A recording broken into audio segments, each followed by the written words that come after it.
ఉమ్మడి ఆంధ్రప్రదేశ్ రాజధాని హైదరాబాద్ శివార్లలో శంషాబాద్ అంతర్జాతీయ విమానాశ్రయం ప్రారంభమైంది. అక్కడ ఆ స్థాయిలో అన్ని హంగులతో అంత భారీ ఎయిర్పోర్ట్, అందులోనూ గ్రీన్ ఫీల్డ్ విమానాశ్రయం అద్భుతంగా సాక్షాత్కరించింది. ఇప్పుడు ఇన్నేళ్లకు అది నవ్యాంధ్ర వాణిజ్య రాజధానిగా పేరొందిన విశాఖ కూడా అదే ఘనకీర్తిని సొంతం చేసుకుంటోంది. అది భోగాపురం రూపంలో. నవ్యాంధ్రలో ప్రారంభమవుతున్న తొలి అంతర్జాతీయ గ్రీన్ ఫీల్డ్ విమానాశ్రయం ఇదే. ఉత్తరాంధ్రకే తలమానికంగా, సీమాంధ్రకే గర్వకారణంగా, తెలుగువారి సంస్కృతికి అద్దం పట్టేలా నిర్మితమైన అల్లూరి సీతారామరాజు అంతర్జాతీయ విమానాశ్రయం ఆగస్టు 1న అధికారికంగా రెక్కలు విప్పుకోబోతోంది. ఇప్పుడు ట్రెండింగ్ లో ఉన్న పేరు భోగాపురం. ఎందుకంటే ఇక్కడ ఏర్పాటైన అత్యాధునిక విమానాశ్రయమే ఈ ఇంటర్నేషనల్ ఎయిర్పోర్ట్ అల్లూరి సీతారామరాజు అంతర్జాతీయ విమానాశ్రయం. ఇది విజయనగరం జిల్లాలో ఉంది. విశాఖపట్నం, విజయనగరం, శ్రీకాకుళం మధ్యలో ఉన్న ప్రాంతం ఇది. అల్లూరి సీతారామరాజు అంతర్జాతీయ విమానాశ్రయం ప్రత్యేకత ఏంటంటే అల్ట్రా మోడర్న్ ఫెసిలిటీస్ తో రూపొందించిన గ్రీన్ ఫీల్డ్ ఎయిర్పోర్ట్ అన్నమాట. దీని మొత్తం విస్తీర్ణం ఎంతంటే 2703 ఎకరాలు. దీని నిర్మాణ బాధ్యతలు చూసేది జిఎంఆర్ సంస్థ. జిఎంఆర్ కంపెనీ మన దేశంలోనే కాదు, అంతర్జాతీయ ఎయిర్పోర్ట్లు ఎన్నో నిర్మించి నిర్వహిస్తోంది. అంతటి పేరున్న జిఎంఆర్ కంపెనీ మన భోగాపురం విమానాశ్రయాన్ని కూడా నిర్మించింది. ఈ ఎయిర్పోర్ట్ కోసం అయిన ఖర్చు మొత్తం 5641 కోట్లు. దీనిని ప్రభుత్వ ప్రైవేట్ భాగస్వామ్యంలో అంటే PPP విధానంలో చేపట్టారు. మొత్తం 5641 కోట్ల ఖర్చులో జిఎంఆర్ కంపెనీ 4727 కోట్లు భరిస్తే ఏపీ ప్రభుత్వం తన వాటాగా 1583 కోట్లు ఖర్చు పెట్టింది. 18 ఎకరాల్లో టెర్మినల్ ఏర్పాటు కాగా మొదటి దశ కింద ప్రయాణికుల టెర్మినల్ 1, ప్రత్యేక కార్గో టెర్మినల్ 1 నిర్మించారు. Terminal building design flying fish ఆకారంలో నిర్మించారు. భోగాపురం ఇంటర్నేషనల్ ఎయిర్పోర్ట్ లో మొత్తం చెక్ ఇన్ కౌంటర్లు 40 ఉన్నాయి. ప్రయాణికుల సామర్థ్యం ఏడాదికి 60 లక్షలు. అయితే రాబోయే దశల్లో ప్రయాణికుల రద్దీకి అనుగుణంగా దీని సామర్థ్యాన్ని గరిష్టంగా 4 కోట్లకు పెంచేలా ప్లాన్ చేశారు. అలాగే ప్రస్తుతానికి ఏటా 25,000 మెట్రిక్ టన్నుల కార్గో రవాణా చేసేలా సౌకర్యాలు కూడా ఉన్నాయి. ఇక రన్వే పొడవు 3800 మీటర్లు. ఇక్కడ బోయింగ్ 777, ఎయిర్బస్ 350 కూడా ల్యాండ్ అవ్వచ్చు. భోగాపురం ఇంటర్నేషనల్ ఎయిర్పోర్ట్ కు ఇంటర్నేషనల్ ఎయిర్పోర్ట్ అసోసియేషన్ అంటే IATA ఇచ్చిన కోడ్ VTZ. ఇది ఇంతకు ముందు విశాఖ ఎయిర్పోర్ట్ కున్న కోడ్. అదే కోడ్ నెంబర్ ను భోగాపురం ఎయిర్పోర్ట్ కు బదిలీ చేశారు. ఇక ఈ విమానాశ్రయం వల్ల ఉత్తరాంధ్ర ముఖ చిత్రం శరవేగంగా సమూలంగా మారబోతోంది. భవిష్యత్తులో విశాఖ, విజయనగరం, శ్రీకాకుళం నగరాలు ట్రై సిటీస్ గా రూపొందే అవకాశం స్పష్టంగా కనిపిస్తోంది. అలాగే ఏపీ టూరిజం, బిజినెస్ కూడా ర్యాపిడ్ స్పీడ్ తో గ్రోత్ అయ్యే ఛాన్స్ కనిపిస్తోంది. భోగాపురం విమానాశ్రయం ప్రధాని మోదీ చేతుల మీదుగా ప్రారంభం కాబోతున్న నేపథ్యంలో విమానాశ్రయం ప్రత్యేకతలు, డిజైన్ గురించి బాగా చర్చ జరుగుతోంది. అయితే ఎయిర్పోర్ట్ టెర్మినల్ భవనం ఇక్కడ ప్రధాన ఆకర్షణ. ఎందుకంటే ఇది ఫ్లయింగ్ ఫిష్ ఆకారంలో నిర్మించారు. టెర్మినల్ భవనం ఎగిరే చేప ఆకృతిలో నిర్మించడం వెనుక ఉన్న కారణాలు ఏంటనే ఆసక్తి కలుగుతోంది. దీని వెనుక చాలా ఆలోచన ఉంది. నిజానికి ఉత్తరాంధ్ర అంటేనే గుర్తొచ్చేది సముద్ర తీర ప్రాంతం. ఇక్కడ మత్స్య సంపదపై ఆధారపడి జీవిస్తున్న ప్రజలు ఎక్కువ. అందుకే బంగాళాఖాతం మత్స్య సంపదను ప్రతిబింబించేలా ఫ్లయింగ్ ఫిష్ ఆకారంలో డిజైన్ చేశారు. ఫ్లయింగ్ ఫిష్ అంటే ఓ సముద్రపు చేప పేరు. దాని శాస్త్రీయ నామం ఎక్సోకోయటస్. దీనికే ఎగిరే చేపగా పేరు. దీని ప్రత్యేకత ఏంటంటే నీటిలో ఈదుతుంది, అలాగే గాల్లో ఎగురుతుంది.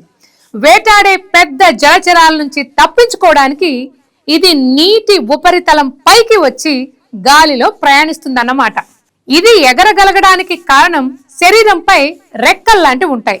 అయితే ఇవి పక్షుల్లాగా రెక్కలాడించలేవు, కానీ తమ వెడల్పాటి పెక్టోరల్ ఫిన్స్ సాయంతో గాల్లో తేలుతూ సుదూరం ప్రయాణం చేస్తాయి.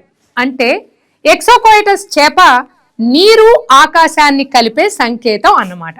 అందుకే మత్స్య సంపదకు మారుపేరైన ఉత్తరాంధ్రలో నిర్మించిన భారీ ఎయిర్పోర్ట్ టెర్మినల్ భవంతిని ఫ్లయింగ్ ఫిష్ షేప్ లో నిర్మించారు.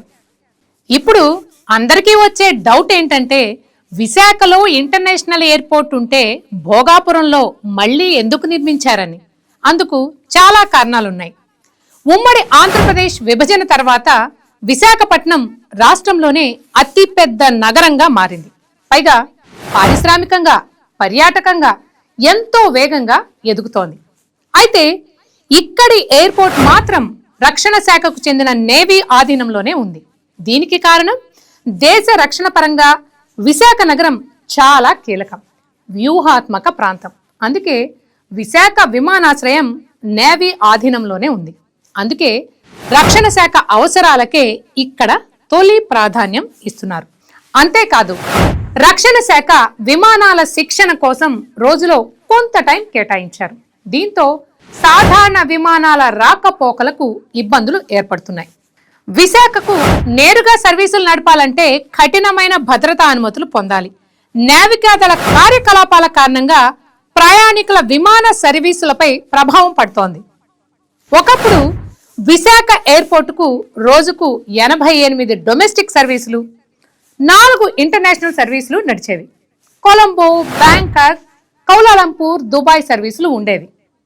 కానీ నేవీ రూల్స్ పై ప్రైవేట్ విమానయాన సంస్థలు అభ్యంతరాలు వ్యక్తం చేస్తున్నాయి. పైగా రక్షణ శాఖ వల్ల అంతర్జాతీయ కార్గో సేవలు ఆగిపోయాయి. కేవలం దేశీయ కార్గో సేవలు మాత్రమే అందుబాటులో ఉన్నాయి. అంతేకాదు, పీక్ అవర్స్ లో పౌర విమానయాన సర్వీసుల ల్యాండింగ్ పై ఆంక్షలు విధించారు.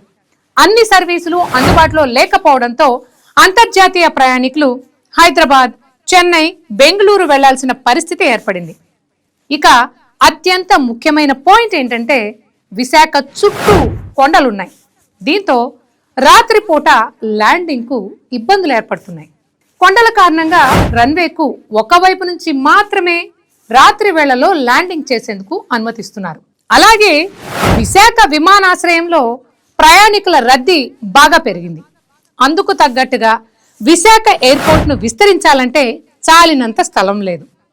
కొత్త టెర్మినల్ నిర్మాణానికి ఉన్న స్థలం చాలదు. పైగా మరో ముఖ్యమైన విషయం, గ్రేటర్ విశాఖలో భూ సమీకరణ అస్సలు సాధ్యం కాదు. ప్రయాణికుల రద్దీని తట్టుకునే పరిస్థితులు ఏమాత్రం లేవు. అలాగే ఎయిర్పోర్ట్ రన్వే చిన్నది. బోయింగ్ 777, ఎయిర్ బస్ A330 దిగేందుకు కూడా వీల్లేదు. అందుకే ఉత్తరాంధ్ర భవిష్యత్ అవసరాల కోసం మరో కొత్త విమానాశ్రయాన్ని చంద్రబాబు ప్లాన్ చేశారు. కొత్త విమానాశ్రయం విశాఖపట్నానికి సమీపంలో ఉంటే బాగుంటుందనే ఆలోచనతో భోగాపురం ఇంటర్నేషనల్ ఎయిర్పోర్ట్ నిర్మాణానికి సంకల్పించారు. ఉత్తరాంధ్రలో కొత్త అంతర్జాతీయ విమానాశ్రయం ఏర్పాటు కోసం 2016లో కేంద్రానికి ప్రతిపాదనలు పంపారు. అదే సమయంలో టీడీపీకి చెందిన అశోక్ గజపతి రాజు విమానయాన శాఖ మంత్రిగా ఉండడంతో అల్లూరి ఇంటర్నేషనల్ ఎయిర్పోర్ట్ కు అడుగులు చకచకా పడ్డాయి. ఒకప్పుడు శంషాబాద్ అంటే హైదరాబాద్ బెంగళూరు హైవే పక్కనున్న చిన్న ఊరు. ఇప్పుడు శంషాబాద్ అంటే గుర్తొచ్చేది అంతర్జాతీయ విమానాశ్రయం. ఒకప్పుడు భోగాపురం అంటే విజయనగరం జిల్లాలోని ఒక చిన్న మండల కేంద్రం. ఇకపై భోగాపురం అంటే అల్లూరి సీతారామరాజు అంతర్జాతీయ విమానాశ్రయానికి చిరునామా. అది మాత్రమే కాదు, అదే ప్రాంతంలో వస్తున్న ప్రముఖ డేటా సెంటర్లు, ఇతర పరిశ్రమలు రూపురేఖలు మార్చుకుంటూ కొత్త రెక్కలు విచ్చుకుంటున్న భోగాపురం విమానాశ్రయానికి చాలా ప్రత్యేకతలున్నాయి. నిజానికి ఉత్తరాంధ్ర అంటే తుపానులు, ఈదురుగాలులకు పెట్టింది పేరు. తీర ప్రాంతం కావడంతో తుపానుల బెడద ఎక్కువ. అందుకే ఈ ఎయిర్పోర్ట్ ను అత్యాధునిక టెక్నాలజీతో నిర్మించారు.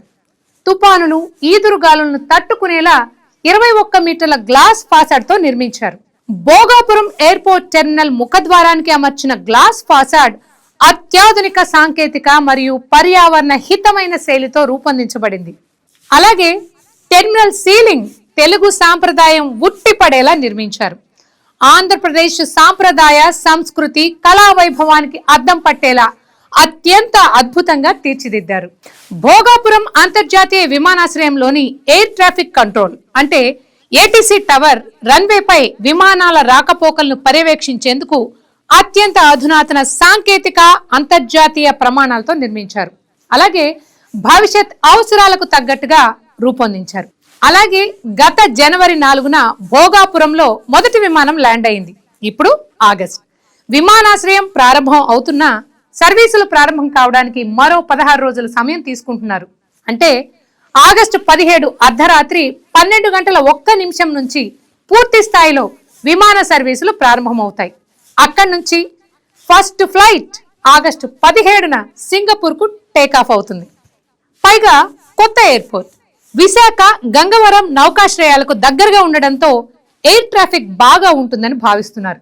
ఒకప్పుడు హైదరాబాద్ కు శంషాబాద్ ఎయిర్పోర్ట్ ఎలాగో ఇప్పుడు ఉత్తరాంధ్రకు భోగాపురం విమానాశ్రయం గేమ్ చేంజర్ గా మారబోతోంది. భోగాపురం ఎయిర్పోర్ట్ వల్ల ఆంధ్రప్రదేశ్ టూరిజం పరుగులు పెట్టడంతో పాటు బిజినెస్ పరంగా కొత్త అవకాశాలు వచ్చి వాలబోతున్నాయి అన్న అంచనాలు ఉన్నాయి.